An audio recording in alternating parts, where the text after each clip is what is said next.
Welcome back to the deep dive. Today, we're tackling something really critical. It's about looking past the immediate tragedy of a natural disaster, specifically Hurricane Melissa in Jamaica, and focusing on, well, what comes next? How do you build a truly resilient nation? Exactly. And we're diving into sources that really frame this moment for Jamaica. It's not just about cleaning up, it's a pivot point.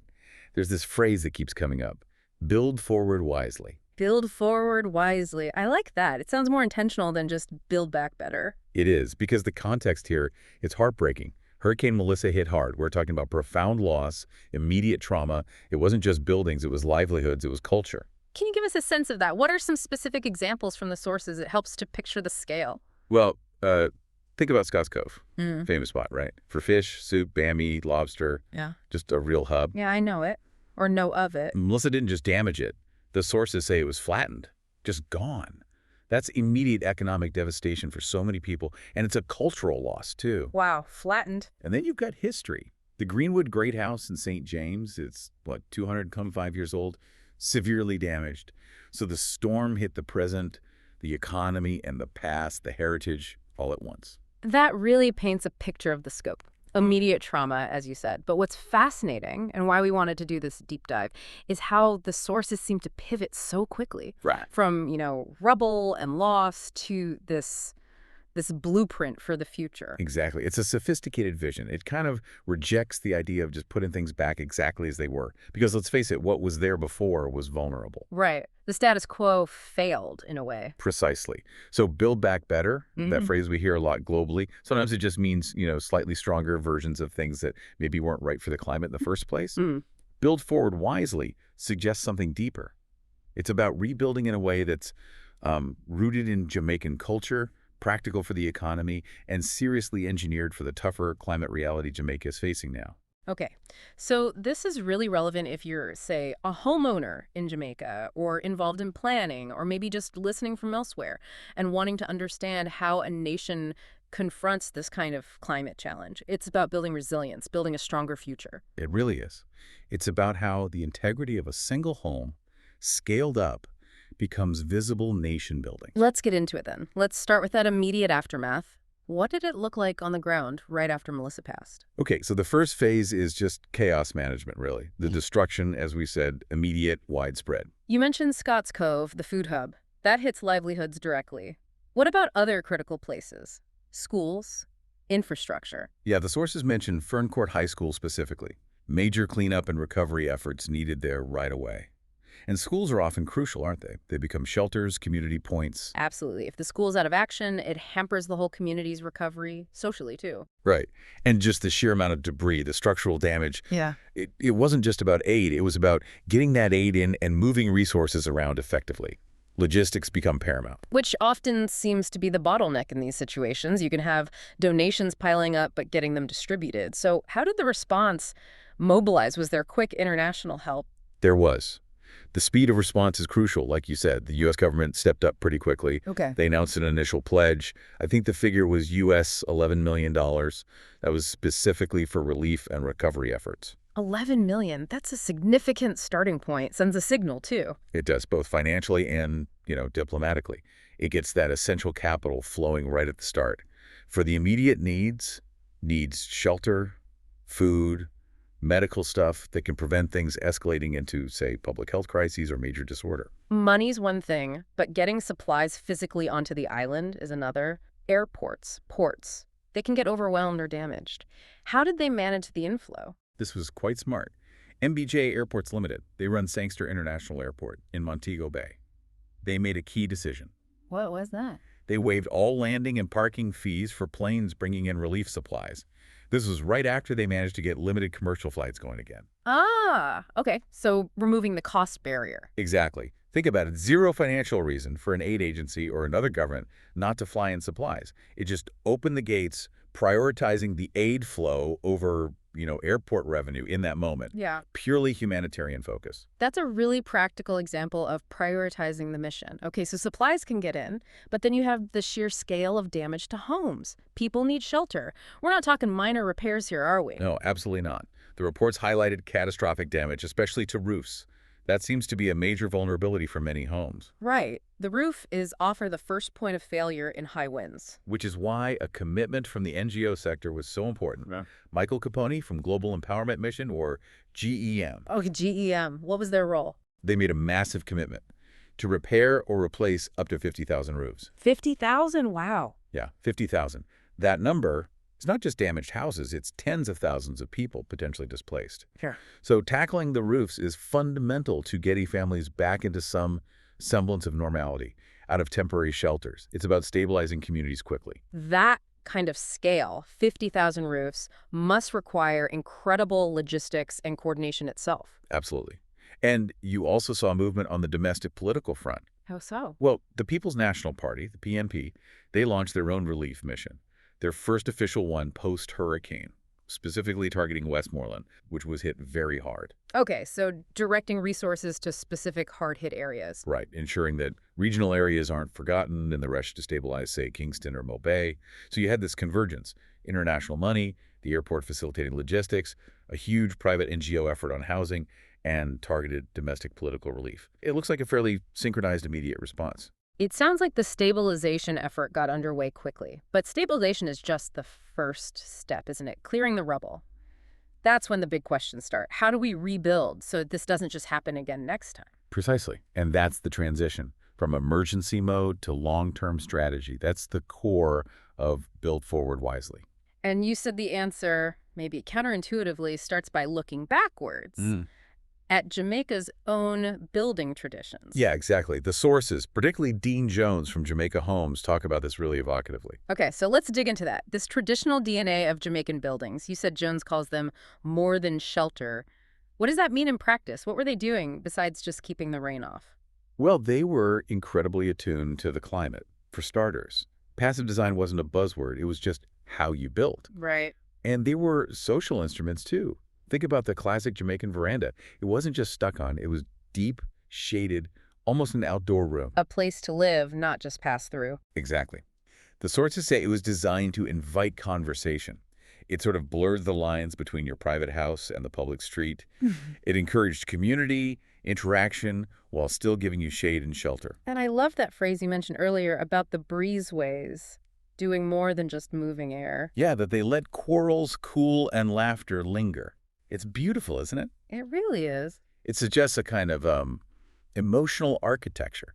By keeping air moving, you manage the heat, obviously, but maybe also the human friction. You step into this airy, neutral space, and the materials themselves were part of it. Those thick walls weren't just structural. What did they do? They provided thermal mass. They'd absorb the heat during the day, hushing the midday heat, as Jones puts it, and then release it slowly at night. Kept things more stable. Okay, passive temperature control. And even the colors. Described as bold and unapologetic. It was an architecture that announced itself, aimed at living fully, not quietly. It had identity. Okay, so if this traditional approach was so smart, so adapted, why did things change? What pushed Jamaican architecture towards, well, designs that seem less suited to the climate and maybe less resilient? It's a confluence of factors, really. The sources point to about three main pressures. First, just basic urbanization. Land gets scarce, especially in cities like Kingston. The ground is finite, as they say. So you have to build denser. Right, which often doesn't suit the sprawling footprint of some traditional designs. Second, the weather's getting fiercer. That's undeniable. Yeah. Sea levels rising, storms getting stronger, the sea lines whisper forward, the flood maps redraw themselves. The old rules might not apply anymore. And the third pressure? Technology and, frankly, global trends. New materials become available, new aesthetics become fashionable, often imported from very different climates. And this is where Jones makes that critique about imported habits, right? The move towards sealed boxes. Exactly. He's quite critical of that period where Jamaica kind of drifted towards designs that weren't really rooted in the local reality. Think thin glass walls, sealed buildings, rooms that absolutely rely on air conditioning running constantly. The sealed box approach. Yeah. These buildings, maybe they look modern in a global sense, but they become huge energy drains in the tropics. They fight the climate instead of working with it. And worse, when a hurricane like Melissa hits and the power goes out, They become unbearable heat traps. instantly unlivable, trapping heat, moisture. It was a kind of stylistic choice that unfortunately compromised basic function and safety in that specific environment. So it highlights this difference between looking modern and performing in a modern, resilient way, especially in a place like Jamaica. If the goal now is this return to rightness, what are the absolute core principles that need to be rediscovered or reemphasized? It comes back to the fundamentals of passive design, but maybe executed with more modern understanding of materials. Yeah. The sources stress three things: orientation, shading, and cross-ventilation. Okay, break those down. Orientation. Basically, positioning the building smartly on the site. Minimize how much direct, harsh sun hits the walls, especially east and west walls. Maximize exposure to prevailing breezes. Simple stuff, but often ignored. Shading. Using overhangs, verandas, shutters, even trees to physically block the sun from hitting windows and walls. Keep the heat out in the first place. And cross-ventilation. Designing the building so air can flow through it easily. Windows and openings on opposite sides, clear pathways for air movement, letting the breeze do the cooling work naturally. You also mentioned thermal mass before those thick walls. How important is that, and what kind of materials are we talking about? It's crucial for stabilizing temperature swings. Thermal mass is basically a material's ability to soak up heat and release it slowly. Think traditional thick masonry walls, concrete, maybe local stone. So not lightweight stuff that heats up and cools down instantly. Exactly. During the hot day, these heavy materials absorb heat slowly, keeping the inside cooler. Then, when it cools down outside at night, they gradually release that stored heat, preventing the inside from getting too cold. It evens things out. Like a thermal battery? Kinda, yeah. It's Well, passive regulation. And the key is using materials that belong here, as Jones says. Materials that are locally sourced, ideally, and suited to the climate, rather than importing lightweight systems designed for, say, Canada. So the big picture here is architecture that collaborates with the climate, not fights it, which sounds like it should also mean lower running costs for homeowners. Absolutely. That's a major part of the performance equation. Less reliance on air conditioning means lower electricity bills. It's about building homes and ultimately a Jamaica that can, breathe naturally. It's more sustainable, more affordable, and ultimately more resilient in the face of crises like Melissa. Okay, so we've got this foundation of traditional wisdom, respecting the climate. Now, Build Forward Wisely seems to layer modern engineering onto that. We're moving into what the sources call the high-performance home. What does performance mean here? It's not just comfort, is it? No, it's much more tangible than just comfort. Performance is measured in hard numbers: energy savings, kilowatt hours saved, and critically, structural integrity, especially against storms. Right. The bottom line for the listener, as I said, is lower bills, fewer power outages, maybe just sleeping better knowing the house is solid. Exactly. And the high-performance approach means every part of the building has to earn its keep, ideally doing multiple jobs at once. The roof is a prime example. Ah, yes, the multitasking roof. You mentioned this briefly. What are the jobs it needs to do simultaneously? Okay, so the ideal roof in this vision does three key things. One, it harvests rainwater efficiently. Water's precious, collect it. Makes sense. Two, It carries solar technology. That could be photovoltaic panels for electricity or solar water heaters. Generate power right where you use it. okay. Harvest water, generate power. And the third, crucial one. It has to stand up to hurricane force winds. Mm. It needs to be incredibly storm resistant. Okay. Water, power, and structure. That sounds complex to engineer all at once. You can't just slap solar panels on any old roof structure, especially if you want it to survive a Category 4 or 5. Absolutely not. That's the challenge. You need to integrate the solar without messing up the waterproofing for the rain harvesting. And the whole structure needs to support the weight of water tanks, the solar gear, and resist massive wind uplift forces. It's a system. It turns the roof from just a cover into an active, productive, and defensive part of the home. That defensive part, standing up to storms, feels absolutely critical after Melissa. The sources seem to say resilience isn't an upgrade, it's the baseline. It has to be. Non-negotiable. Given the documented devastation from winds, the roof structure needs serious engineering respect. Jones uses this powerful analogy. What's that? He says the roof has to be treated as both a wing and a shield. And critically, it must be anchored like an aircraft part, not a hat. Anchored like an aircraft part. That's vivid. What does that actually mean for the builder putting it together? Are we talking different types of nails? Way beyond just nails, it means proper engineering, using things like continuous load path connectors, specialized hurricane straps, robust bolts and anchors that tie the roof structure firmly down through the walls, all the way to the foundation. So the wind can't just lift it off. Exactly. The wind tries to treat the roof like a wing, creating lift. This anchoring system fights that lift, distributing the force safely down into the ground. It means better materials, yes, but also precise installation, following the engineering specs to the letter, no cutting corners. And this idea of precision, it even applies to things we might think of as just decorative, right? Like those concrete breeze blocks you see everywhere. Yeah, they're getting reimagined too, not just for looks or, bit of airflow. Jones explicitly says don't use them just for nostalgia. So what's their new role? They need to be engineered as precision instruments for light and air. It means thinking about the exact shape and size of the openings. How do they maximize ventilation without letting in too much direct sun and heat? How do they control privacy but still allow light? They become functional components of the building's climate control system. Like a passive built-in ventilation regulator. Sort of, yeah. Instead of just being holes in the wall, they're design perforations doing a specific job. Okay, so the homeowner gets lower bills, more comfort, a safer structure. What about the other big threat from hurricanes, water? Not just wind, but flooding, storm surge. Water management is huge. It needs a two-pronged approach, vertical and horizontal. Vertical. Elevation. If you're building in a known flood zone, you have to raise the structure, put it on stilts, on columns, on an elevated foundation, get the living space above the anticipated flood level. Seems obvious. But Doesn't always happen. And horizontal. drainage. Managing the water once it's on the ground. Proper grading, swales, maybe permeable paving. Systems to get rainwater away from the foundation quickly so it doesn't just sit there and soak in, potentially undermining the structure over time. You can't build pretending the flood map doesn't exist. Especially true for coastal properties, which are right on the front line. The sources had strong words about building near the sea. Very strong. The message is basically, stop trying to fight the ocean head on. You won't win. So no more building right up to the high water mark. The philosophy is retreat and respect. The coastal house needs to step back, give the sea some room, and crucially, where you might have poured concrete before, maybe for a seawall or patio, Yes. plant mangroves instead. Use ecological engineering. Mangroves are incredible natural storm buffers. Their root systems break up wave energy, hold the soil together. They're a living, self-repairing sea defense, often much more effective and resilient than a concrete wall. That's a fascinating blend of building science and ecology, stepping back and letting nature provide the first line of defense. It's working with the environment, not against it. Now let's talk tech, the smart home. But the sources say island rules apply.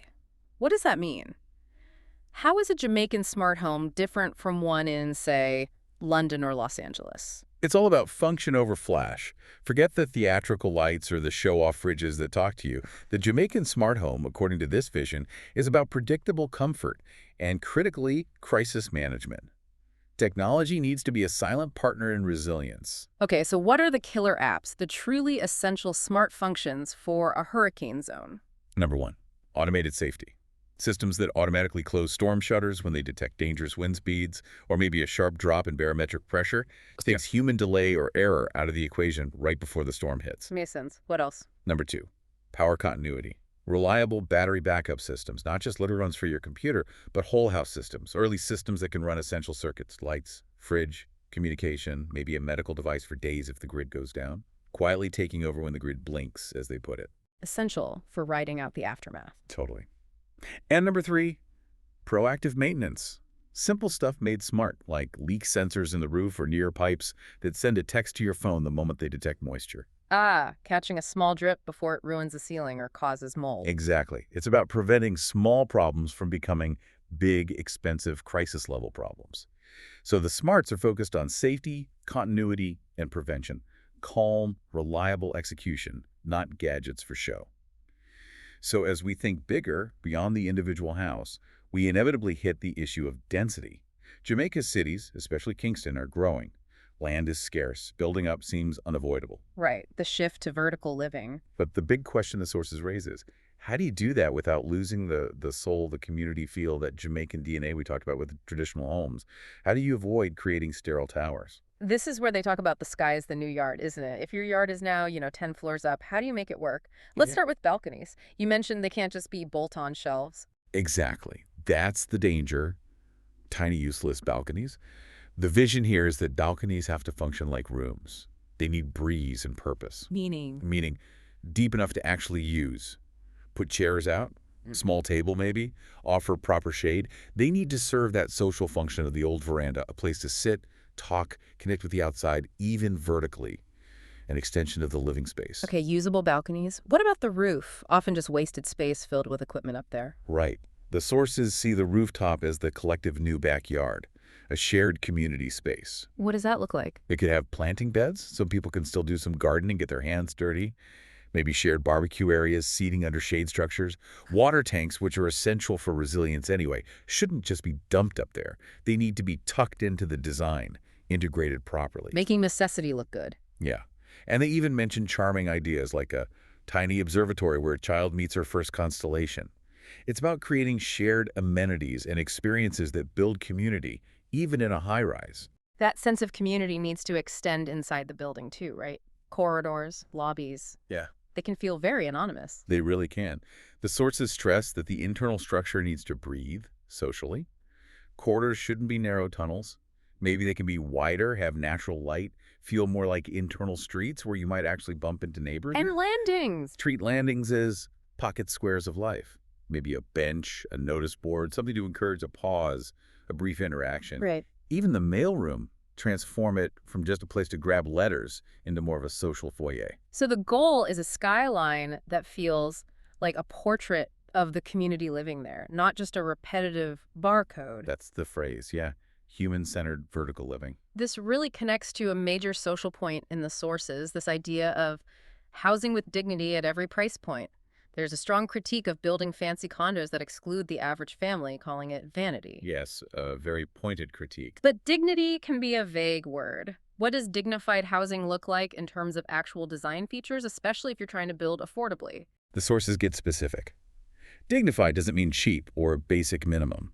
It means thoughtful. It means kitchens designed for actual cooking, enough counter space, good ventilation, decent storage. Not just ticking a box that says kitchen. Okay, functional kitchens. Bathrooms that breathe proper ventilation to prevent mold, which is unhealthy and frankly undignified. Wow. And storage. This comes up repeatedly. Why is storage so central to dignity? Because homes need to accommodate real life, which is messy and changes.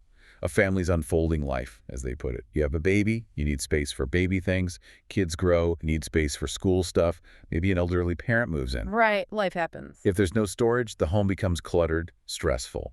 It undermines that sense of calm and order.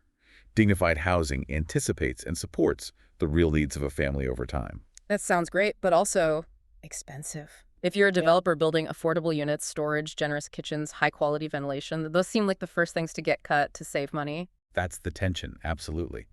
And the sources acknowledge building with both profit and principle is harder. So how do you ensure it happens, especially this idea of proper mixed-income housing, not just rich towers next to poor blocks? The sources talk about avoiding performative proximity. Right, performative proximity is where buildings are close geographically, but the residents live totally separate lives with separate, unequal amenities. So what's the alternative? How do you mandate truly shared, high-quality amenities? It likely needs policy intervention. The example given is stark.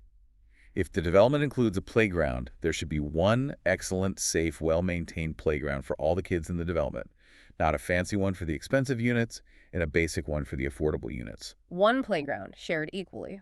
Exactly. Same for maybe a community room or laundry facilities. The principle is genuine integration through shared quality spaces. It might require things like zoning rules that mandate this, or maybe tax incentives for developers who can prove they've achieved real social mixing and amenity sharing. The ROI is societal cohesion, not just profit margins.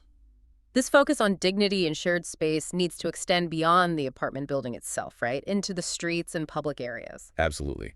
The vision includes streets that welcome, not warn. What's wrong with current public spaces, according to the sources? The critique is that too many of them apologize for existing. They feel defensive. Lots of fences, warning signs, maybe harsh lighting, uncomfortable seating.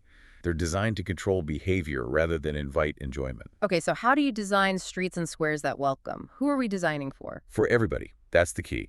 Older Jamaicans who might need support, people using wheelchairs or walkers, parents pushing strollers, kids on scooters, everyone. And what are the specific design elements that make a difference? It's often about the details, the tactile things.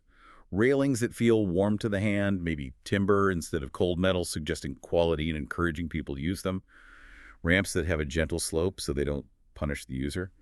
Clear, simple signage that speaks plainly, good lighting that feels safe, not interrogating, shaded seating. It's about designing with empathy, thinking about the experience of using the space for all kinds of people. Precisely. And the belief is that this has a social payoff.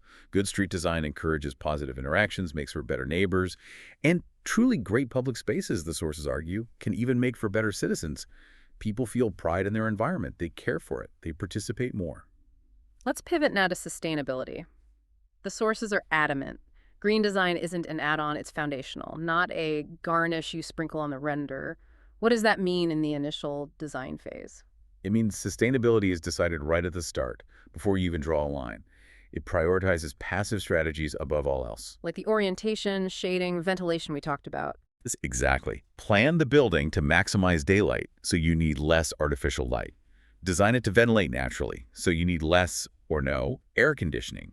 And crucially, start by thinking less, smaller, but better. Meaning, don't overbuild. Right. Build only the space you truly need. Unnecessary square footage is inherently unsustainable because you have to build it, heat it, cool it, maintain it. Efficiency starts with appropriate scale. Get the bones right before you even think about solar panels. And how does this connect to the local economy? Often, green tech means expensive imported stuff. This philosophy pushes back against that. True sustainability here means specifying materials that don't travel far. Use local timber, local stone, maybe locally produced blocks. That supports Jamaican businesses and cuts the huge carbon footprint of shipping heavy materials across the globe. Okay, local materials. What else? Water conservation is huge. Collect rainwater like it's valuable, because on an island, it absolutely is. Design systems for gray water reuse, if possible. And simple, low-tech solutions. Plant shade trees now. That's a long-term investment in cooling that costs very little up front. So, sustainability here is about smart passive design, local resources, and long-term thinking. How do you measure if it actually works? Is it about getting some official green building certificate? The sources are a bit skeptical of just relying on certifications, especially foreign ones. The real test is performance. How do you test that? Simple tools. Does the building save energy? Show the lower electricity bill. Does it stay cool? Use the thermometer. The ultimate certification, Jones suggests, is when a family living there says, "We sleep better here." That feeling of well-being. Calm, comfort, security, lower costs. That's the tangible result. That's the proof it's working. It's sustainability grounded in the real-life experience of the people living there. This focus on local context and performance seems to feed directly into the discussion about style. Jamaica finding its own architectural voice, the language of our own. What does that look like? They mention tropical modernism with manners. It's about moving past just imitating global trends or, conversely, just recreating historical replicas. It suggests a style that's modern, clean, efficient, but also deeply suited to the tropics and, well, polite, not shouting for attention. What are the elements of this style? Simple lines, deep shade. Exactly. Yeah. Noble materials, things that are inherently beautiful and durable, and restraint with a wink. Bit of personality maybe in the color or a detail, but overall it's calm and confident. It looks like it belongs in Jamaica. And the materials themselves are key to this look and feel. You mentioned limestone, timber. Yeah, the sources get quite poetic. Limestone that warms at dawn, providing beauty and that crucial thermal mass. Timber that feels like music under the hand, highlighting the quality of craftsmanship. Render, the wall finish that takes light like skin, suggesting a natural, breathable quality. It's about materials that work with the light and climate. And this links back to the economy through craft and economy. Building with local skills, local hands. Absolutely central. Instead of spending money importing maybe plastic cladding or mass-produced components, invest in local craftspeople. Handmade joinery, locally quarried stone, tiles laid by hand where you can almost see the fingerprint of the person who set them. So quality and connection. Yes, and it's an economic strategy. Spend the money on skilled Jamaican labor rather than on materials that end up in landfill. You build a local economy right into the walls of the house. It might cost a bit more upfront for that level of craft, but the value, economic and cultural, lasts much longer. We also need to touch on how homes function inside. The sources talk about the home reimagined, especially after the last few years where homes became offices, schools, everything. Right. The pandemic, even before Melissa, forced a rethink. Homes need to be more flexible now. We need hybrid spaces that can easily switch roles, workspace to living space, dining table to school desk without feeling chaotic or compromised. Adaptable spaces. And acoustic common sense becomes really important. If multiple people are working, schooling, and just living in the same space, you need quiet zones. How do you design for quiet? Smart layout, maybe using closets or storage as sound buffers between rooms. Yeah. Good insulation, yes, but also just basic things like cross-ventilated bedrooms so you can rely on a quiet ceiling fan instead of a noisy AC unit. Designing so a kid can nap while someone's on a Zoom call and dinner's cooking without everyone going crazy. The home needs to support focus and rest, not just shelter. It needs to be a place of calm, Yeah, physically and acoustically. exactly. Yes. Steadying us, not just containing us. Okay, this has been incredibly detailed, sketching out a really comprehensive vision for Jamaica's future built environment. It culminates in a final call to action. Who needs to do what? Yeah, Dean Jones lays out specific responsibilities for different groups. It's like a shared roadmap. So for the architects, what's their main instruction? Draw humbly. It means designing with deep respect for the climate, for local materials, for the actual needs of the occupants. Prioritize performance and context over flashy designs or personal ego. And the policymakers, the government bodies setting the rules. Their job is crucial. Set codes that reward performance, not theatrics. They need to make the principles of resilience, the strong roofs, the water management, the energy efficiency, the actual required standard, not just a nice-to-have option. Put teeth into the regulations. What about the builders, the contractors doing the work on site? Their charge is about the future workforce. Teach an apprentice. Pass on the skills needed for high-quality, resilient construction using both traditional know-how and modern techniques. Build capacity within the local labor force. And homeowners, people buying or building houses, what should they be doing differently? They need to ask better questions. Don't just focus on the paint colors or the countertops. Ask about the fundamentals. How does the air flow? What's the insulation like? How is water managed? What are the expected maintenance costs? Demand performance, not just aesthetics. Be an educated consumer of housing. Precisely. And finally, the responsibility extends to the whole community. How so? The call is to claim public spaces with pride and care. Use the parks, the squares, the well-designed streets. Take ownership, keep them clean, ensure they remain welcoming, reinforce that social fabric that makes communities strong. Wow. It really is a holistic vision, from the engineering of a roof anchor to the use of a public square. It underscores that idea you started with home, and the built environment is nation building made visible. It is. The path forward for Jamaica, post-Melissa, isn't just about recovery. It's an opportunity to make a fundamental shift towards this build forward wisely philosophy, a long-term commitment Building stronger than before, physically, economically, socially. based on principles of performance, dignity, and respect for the local context. It's about finding confidence in that calm, durable approach. Which brings us to our final thought for you, our listeners. We've spent this deep dive exploring how Jamaica can build physical resilience and economic strength by focusing intentionally on performance over vanity, on craft, on dignity, on listening to the land. So the question to ponder is this. If Jamaica successfully applies this principle of build forward wisely, this focus on what truly works, what lasts, what serves the community to its buildings and its infrastructure, what might happen if that same ethos, that same confidence born from calm competence, were applied elsewhere? Where else in national life could a focus on genuine performance, on durable craft, on human dignity, rather than just surface appearances or short-term gains, build a stronger, more resilient future for the country? Think about education, governance, maybe other sectors of the economy. Where else could listening to the land and building only what truly makes sense pay dividends? Something to think about. Where else does building with principle build enduring strength? We'll leave you with that thought. Join us next time for another deep dive.